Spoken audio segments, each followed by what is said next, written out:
लेकिन जिस लिए मैं जानी जाती हूँ वो है लोगों के दिमाग में घुसना, उनके मन में क्या चल रहा है वो जानना। ठीक है, मन में क्या चल रहा है वो समझ में आ जाएगा। दोस्तों राम राम, सत श्री अकाल, जय माता की। बस मैं आपको ये बता रहा था कि आजकल एक मीडिया पे चले जाओ या टीवी पे चले जाओ या सोशल मीडिया पे चले जाओ, वो एक चीज़ वायरल हो रही है और वो है बागेश्वर धाम, बागेश्वर महाराज। धीरेंद्र शास्त्री बोलते हैं उसे वैसे। तो उसमें ये है दोस्तों कि कुछ भी नहीं है, अंधविश्वास भी नहीं कह सकते और आप आस्था भी नहीं कह सकते, क्योंकि आस्था रखनी है तो उस परमात्मा के यहाँ रखिए, और अंधविश्वास भी नहीं कह सकते क्योंकि उसके अंदर कुछ थोड़ा बहुत माइंड रीडर का टैलेंट है, वो उसे दिखा रहा है और लोग देख रहे हैं।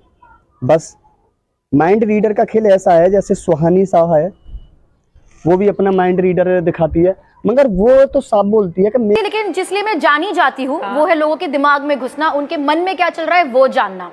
ठीक है, मन में क्या चल रहा है वो समझ में आ जाएगा। ये तो एक केवल जादूगर जो मदारी जो आता है वो मदारी खेल दिखा के चला जाता है, तो मैं तो एक माइंड रीडर की तरह मैं तो एक जादू दिखाती हूँ, वो जादू नाम देती है देते।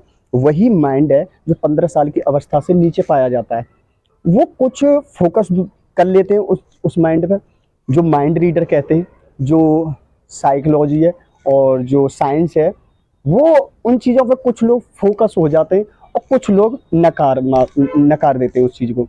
तो मैं ये कह रहा हूँ कि वो अंधविश्वास भी नहीं कह सकते हम और विश्वास भी नहीं कह सकते, केवल एक कला है ये। तो वो कला वो कैसे कर रहे हैं, तो जैसे ही मैं वो चीज रिवील करती हूँ, ये जो कला है हमारी, वो हम किसी को बुरा नहीं कह सकते ना अच्छा कह सकते, क्योंकि ये एक कला है। जैसे मेरे दोनों बाजू कट रहे हैं, ठीक है, मेरे दोनों बाजू कट रहे हैं। अब मान के चलो मैं मार्केट से सब्जी लेने गया, ठीक, अब मैं सब्जी लेने गया और मैं लेके आ रहा हूँ, मैंने उससे पैसा दिया और मैं सब्जी लेके आया, तो सोच जो सामने वाले ने मैं कभी नहीं देखा तो वो क्या कहेगा, यार ये भी तो एक टैलेंट है, और बाकी टैलेंट है। मैं अपने कपड़ा पहन लेता हूँ, नहा लेता हूँ, रोटी खा लेता हूँ, ये भी तो एक टैलेंट है। वो परमात्मा सबको बुद्धि दे देता है, किसी की वही फोकस कर देता है, किसी को नकार देता है। तो बस यही है, हर इंसान के अंदर एक न एक 100% एक वो जो टैलेंट छुपा रहता है। बस लोग कुछ दिखा देते हैं, कुछ नहीं दिखाते, और वो दिखाना हर इंसान के अंदर कुछ ना कुछ टैलेंट है, बस आपके अंदर छुपा हुआ है। वो कहाँ छुपा हुआ है ये आप ही जानते हो। वो आपको जहाँ चीज़ फोकस करती हो बार बार, बस वहीं आपका टैलेंट छुपा हुआ है। कोई मान के चलो एक जो तरह सोचता है, वो माइंड केवल हमारे अंदर तभी होता है जब हम बच्चे होते हैं। और जो पढ़ रहे हैं वो कहते हैं हम क्यों पढ़ें, वो बच्चे ये सोचते हैं हमारे ऊपर जन कितनी बड़ी सीढ़ी है, तो कितनी ऊपर चढ़ाई चढ़नी है हमको, ये और पढ़ाई हमारे सर दे। इसलिए मैं कहता हूँ बच्चे पर कभी प्रेशर मत बनाना। हाँ पढ़ाओ, मैं ये नहीं कहता मत पढ़ाओ, पढ़ाओ 100% पढ़ाओ, मगर उसके नेम के अनुसार। वो स्कूल से आने की देर नहीं होती, उससे पहले आप घर पे आने रोटी नहीं खाने देते, कपड़ा नहीं उतारने देते। हाँ स्कूल में क्या किया क्या नहीं किया और क्या पढ़ाया, आज तेरी डिक्शनरी में क्या है, तेरी आज घर की होम बुक में क्या दिया है, वो है ये, अरे पता नहीं क्या क्या। वो तो 24 घंटे ना घर पे भी आ जाए ना, तो वो कभी स्कूल में ही रहता है वो उसका माइंड।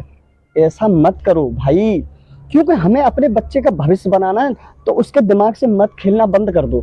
मैं सच बताऊं तो वो जो कर रहा है ना करने दो। आज की जो सोच तुम्हें ऊंची ले जाएगी तो यहाँ लेके जाएगी, वो यहाँ लेके जाएगी कि हमें अपने बच्चे के व्यवहार देखना, ये किस लाइन में जा रहा है। किसी भी लाइन में चले जाएं, वो चाहे मेरी बहन हो, बेटी, और या मेरे भाई या मेरे छोटे भाई, वो कोई भी हो, उसके अंदर 100% कोई ना कोई टैलेंट छुपा होगा। क्या आज नाम रोशन नहीं कर रहे अनपढ़ लोग? तो वही मैं कह रहा हूँ कि बस तुम्हारा कर्तव्य है केवल पढ़ाने का। मैं माँ बापों से हाथ जोड़ कर रिक्वेस्ट करता हूँ, आप इतना दिमाग पर फोकस मत रखिए कि ये ऐसे कि ऐसे कर रहा है, कर लेगा वो। तुम ज़्यादा नहीं, 1 हफ्ते का टाइम तो दो, उसे फ्री छोड़ दो, तुम कुछ भी मत कहो उससे, और फिर देखो आप कैसी कला दिखाता है। 100%। बस मैं अपने विचार रख रहा था, और ये जो अंधविश्वास की बात चल रही है या विश्वास की बात चल रही है, कुछ भी नहीं है, सब अपनी अपनी कला दिखाते हैं और हम तो नहीं कह सकते। उसे समझिए, मैं ना तो उसका विरोधी हूँ और ना ही उसका कोई पुजारी हूँ, बस मैं तो अपने विचार रख रहा था, बस समझने का तरीका अलग है। उसके अंदर कला है, वो दिखा रहा है? और लोग उसके, वो तो साफ बोल रहा है मैं किसी को बुलाने गया हूँ घर, सीधी सी बात है। वो केवल मन के आत्मा को पढ़ता है ना, तो ऐसा कुछ भी नहीं है। थोड़ी ये ग्रेटुआ की जो नसें है ना, जैसे ही हम वो चीज रिवील कर देते हैं, तो मैं सिर्फ ये नहीं बता रही कि धीरेन्द्र शास्त्री जी ने वो चीज कैसे करी है, मैं आपको ये भी बता देती हूँ कि 25 साल से मैं अपने मन में सोचिए, तुम्हारे आज से 5 साल पहले कुछ घटना हुई थी। अब आदमी सोचेगा अरे पटक तो सबे लगती है, बुखार तो सभी को आता है, हर दिन रोज हर साल में ऐसा कौन सा वक्त आता जो बुरा दिन नहीं आता, हर रोज आते हैं। तो ऐसे अंधविश्वास में न पड़े मेरे दोस्तों। रोज या हफ्ते में या महीने में या 6 महीने में या साल में हर किसी के जीवन में ना तकलीफें भरी हुई हैं कि ये हुआ वो हुआ। अरे विश्वास करना, परमात्मा सब जानता है, हमारे हृदय के विचार कैसे हैं सब कुछ जानता है। तो बस दोस्तों मैं अपने विचार रख रहा था। और राम, सत श्री अकाल, जय माता की। और कमेंट करके जरूर बताना कैसे लगे। हमारा काम होता है, हमारा मकसद होता है आप लोगों को एंटरटेन करें, हम उसके लिए बहुत मेहनत करते हैं। तो अगर इंटरनेट करना नहीं होता, कुछ अच्छा कमेंट कर दो, अगर कुछ अच्छा